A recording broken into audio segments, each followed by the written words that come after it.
Hello you beautiful people and welcome back to Joeboy Racing. Fantastic day's racing at Royal Ascot. I apologise I didn't bring you the race day vlog as promised, but I was having some technical difficulties on the day. So what I'm going to do is instead, because I said I would run through my stakes, I will do that now as a preview before we then look at race day 3 of the Royal Meeting, where we'll have my selections for race day 3.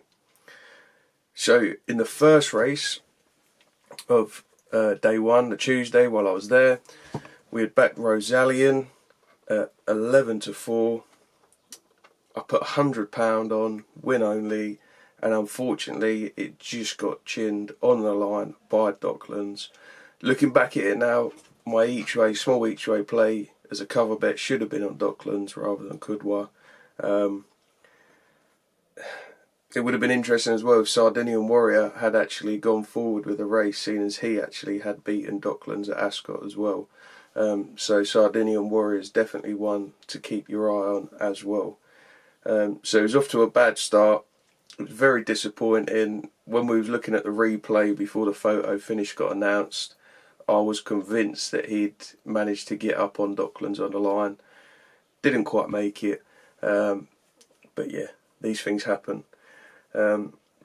For race 2, the Coventry Stakes, we backed Underwriter and Calcutta Knight at a big price, small each way play. I only had £15 each way on Underwriter at 16-1s, so it wasn't the end of the world. He ended up falling out the back of the telly. I think he finished dead last. Was very disappointed. I thought he'd perform a lot better than that. Not even sure well Calcutta Knight ended up finishing, but he wasn't in the mix. So another loss there. Again, disappointing, but these things happen. The third race, the King Charles III Stakes. Finally, we had a bit of success. I put up American Affair as my selection. I was very confident on American Affair. I backed him anti-post at 16-1. We put £25 each way on him, which returned £530. So very good result for me. It sort of played out how I said on the channel with Paul Mulrennan, getting up late, delivering him late. And yeah, chuffed to bits to get a 16-1 winner on my first tips preview, whatever you want to call it, video. I did also back the French horse Monté that I spoke about, saying that I backed him as a big price winner in France a few weeks ago. And he, just because he was 100-1, I thought, why not? He done it for me before, maybe he'll do it again. And he didn't finish anywhere near. So, good result in that one. Chuffed to bits, not 680, £530 back on that one. So yeah, it covered my losses from the first 2 races and then some. And then we move on to the St James's Palace Stakes. What a fantastic race. That'll teach me for questioning Field of Gold. What an animal he is. I mean, it was so impressive the way he kicked on. He did do exactly the same as in the Irish Guineas. Henri Matisse, he did get a few bumps from Rashbar on the run-in, but I don't think it would have made a difference. I was sort of going for more the value angle with him at 9-2, backing him anti-post. I did back him each way. I put £50 each way on him, so for a lot of you that's probably not a large stake. For me that's quite a large stake. So I think I got £95 back, and that's why some people don't like backing each way if it's less than 5-1. But I mean, if you'd have put £100 win only on at 4.5-1 and it doesn't come in, then you're gutted that you've lost £100. Whereas this way, I've got £95 back. So it's like a £5 bet essentially, with a massive upside because he is a top horse, Henri Matisse. But I think Field of Gold is a beast. So fair play to him, fair play to Colin Keane. Rode him really well. So yeah, we'll move on to the next race. That was the Ascot Stakes at 5 o'clock. I put up Dawn Rising as my selection. I thought they might have been trying to play a little bit of a game to get him within the handicap to be entered with a chance. Very disappointing run. He is a veteran, he's on the older side. I backed him each way, anti-post at 28 to 1. I only put £10 each way on him because, like I say, I didn't have a massive fancy either way. I did end up backing Nürburgring on the track, just because I had one cash with him before over jumps. I like the horse, and he ended up only going down by a short distance, maybe a neck or half a length or something like that. So I got a little bit back of the loss on Dawn Rising. So yeah, I'm happy with that. What was the next one? The next one was the Wolferton Stakes, where I put up Sons and Lovers, anti-post 8 to 1. Again, I only had £15 each way on him, because I wasn't looking to get really stuck in on that race. He ended up coming 5th. It wasn't a terrible run, wasn't a bad run. I'm a little bit disappointed because I believe I mentioned when I mentioned Kudwa in my preview in the first race, I mentioned that he had beaten Hartum, and obviously I fancied him, didn't put at Hartum, and Hartum ended up going in at 8 to 1 and winning that race, and he looked good for it as well. So fair play. Wasn't to be for Sons and Lovers on that day, but you know, £30 stake, it wasn't a massive stake. Plus my nap of the day was coming in the last race, and I wanted to put my biggest stake on there. So we'll move on to that one. My nap of the day in the Copper Horse Stakes, the last race, 6:10, was French Master, and it sort of worked out exactly how I said. If he gets into the middle of the track and he's got room to gallop, he's a proper galloping horse. I was a little bit nervous as they come around the corner because he was quite a way back, but he just opened up, got that gallop on, and come in nicely in the end. He was, I got him 4 to 1 anti-post. He obviously went off short, or I think on the course you could get him at 5 to 2, around that mark, 2.25, 2.5. Luckily I got him on an anti-post at 4 to 1. Excuse me. And I staked £100 each way on him for the same reasons I said before. At 4 to 1, 4.5 to 1, I don't mind backing each way because you get the majority of your stake back if it doesn't work out for him. But yeah, staked £100 each way. He come in nicely, ended up winning by 2.5 lengths, maybe 3 lengths, and that returned £680. So good day at the races. I love Royal Ascot. It was the reason I got into racing in the first place, the first ever meeting I went into.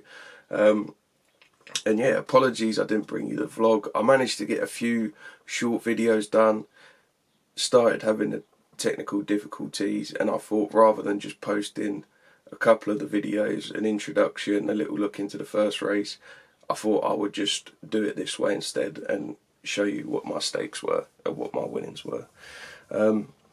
So yeah, I'm currently recording this before race day 2 at Royal Ascot, so fingers crossed the selections that I put up in my race day 2 preview have come good.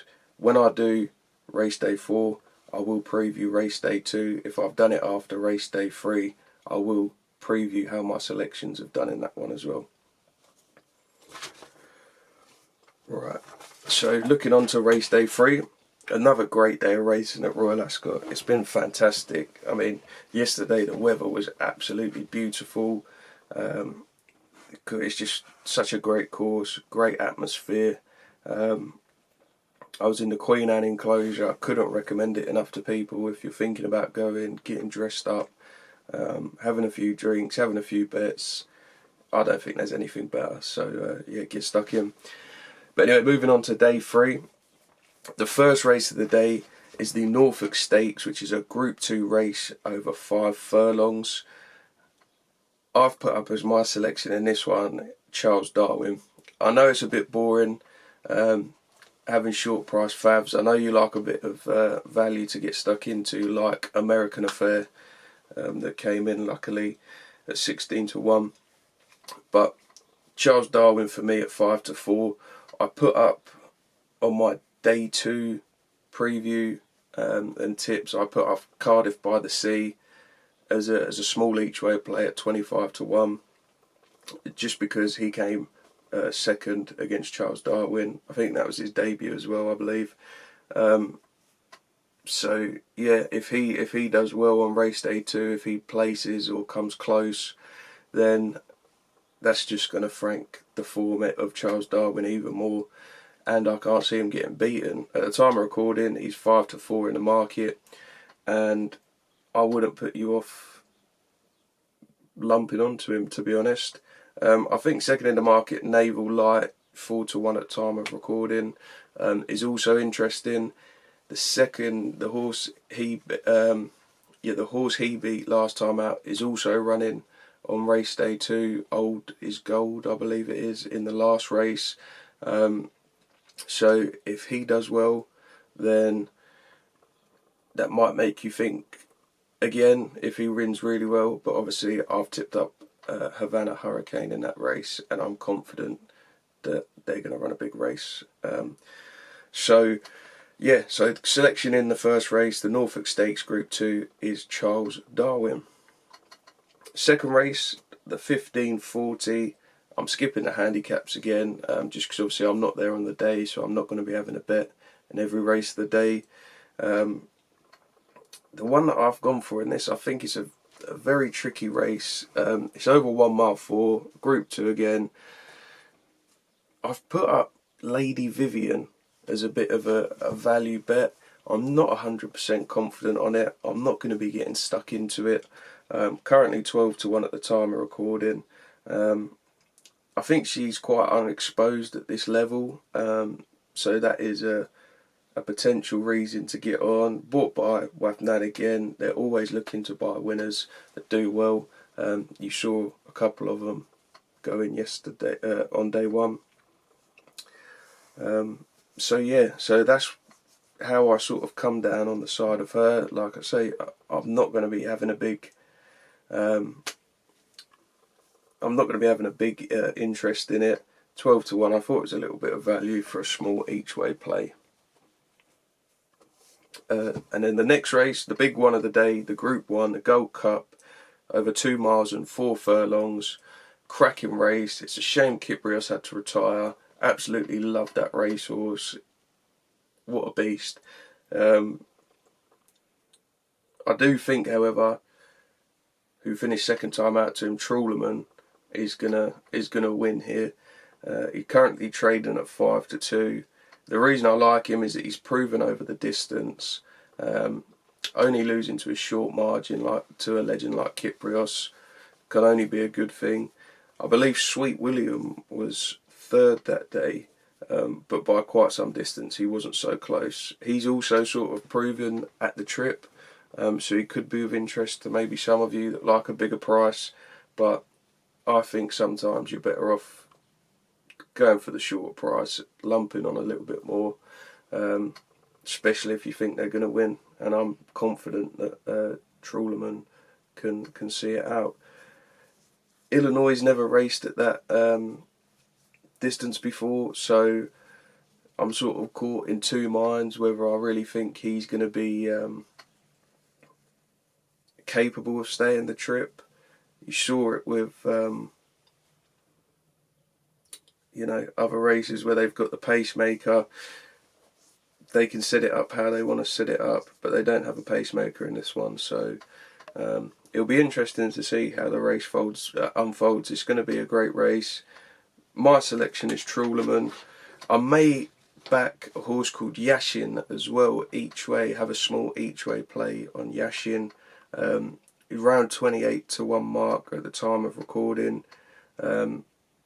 He ran well on his reappearance after a wind up, and that was at Royal Ascot, and it was on good to firm ground as well. I believe that was against Coltrane, who is bottom of the market. He looks like he will stay. He looked like he still had more in the tank. However, again, he's not proven at the trip, which is why I wouldn't put him up as my main selection. He sort of falls into the same boat as a lot of the others. But I think he could be in the frame for sure, and at the price, it represents good value, so he'll probably be my sort of cover bet each way play on the day as well. So yeah, selection for that one is Trawlerman with Yashin as a small each way cover bet. And then moving on to the last race.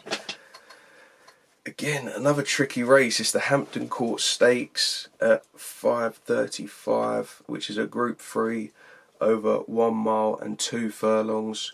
The horse that I ended up coming down on is a horse called Arabian Force at 18-1 of time of recording. He's unexposed at this grade. He won by 5 lengths versus an odds-on favourite last time out, who ended up going on to win their next race as well, sort of franking the form that he is a good horse. In the last 3 furlongs, he put up really good speed figures, pulled away nicely, and we saw on the first day that, you know, front runners aren't doing the best. It's actually those that are coming out of the pack with a good burst of speed, a good turn of foot, that are doing the business. So therefore I think he's got a chance. Like I say, he's unexposed at this grade. The step up to a group race straight away might be a little bit too much for him. But like I say, the speed figures were good. 18-1. You can have a small, whatever small is to you, small each way play on him. And yeah, I think he's a good bet. I was also having a look at Sea Scout as well. Currently trading at 66-1. He might be worth a small each way cover bet as well. Arabian Force would be my main fancy that I would put a larger bet on. However, Sea Scout actually beat who did he beat? He beat the market leader Trinity College over this distance before, and it was on seasonal reappearance for both of them, so maybe Trinity College was a bit fresh or whatever. But you know, Trinity College was used as a pacemaker for Camille Pizarro. Did stay on very well and on soft ground as well. So if he likes firm ground, maybe, and his run rather than being a pacemaker a little bit more liberally, maybe he will be a good shout. But for me at the price, I believe he's 3-1 at time of recording. It's a little bit too skinny for me to want to get stuck into him. And yeah, Sea Scout had beaten him before. The only concern with Sea Scout, it is a short turnaround after the Derby. So, you know, maybe he needs a little bit of a rest. Maybe it's taking it out of him. But we'll see. I mean, at the price 66-1, you could put a £5 on each way, a £10 on each way. And if he places, then you get good returns anyway. So that will be my main fancies for the day. Oh, I didn't think of a nap. Let's have a look. I suppose looking at it, the nap of the day is going to be Charles Darwin. Apologise for napping a short price favourite. I know I napped Los Angeles for day 2. I'm sort of regretting that a little bit now because I am keen on Havana Hurricane, but you know, Aidan O'Brien just doesn't miss. So unfortunately, another short price Aidan O'Brien horse as the nap, but I think that there's some other really good value bets in there as well. Hopefully day 2, I managed to provide you with a couple of winners. We had a couple of winners on day 1, which is, I think, good going for my first ever preview and tips video. Hopefully we get another couple of winners on day 2, and fingers crossed with this review or preview, whatever you want to call it, we can have a couple of winners as well. So yeah, I hope you guys have been doing well at the festival as well. Let me know in the comments if there's any horses that you think are dead certs, any naps that you think are definitely going to go in on day 3, or any wins that you had on day 1 or day 2. It'd be interesting to hear from you. Let me know as well if you like the videos. I know it's not very good production value or stuff like that. I'm not big on the editing or anything, so I just like to put the work in looking at the horses. So yeah, I hope you have good luck on day 3. I hope some of my tips go in for you guys, and I hope you come back to see the day 4 preview, which I'll be putting out probably tomorrow morning.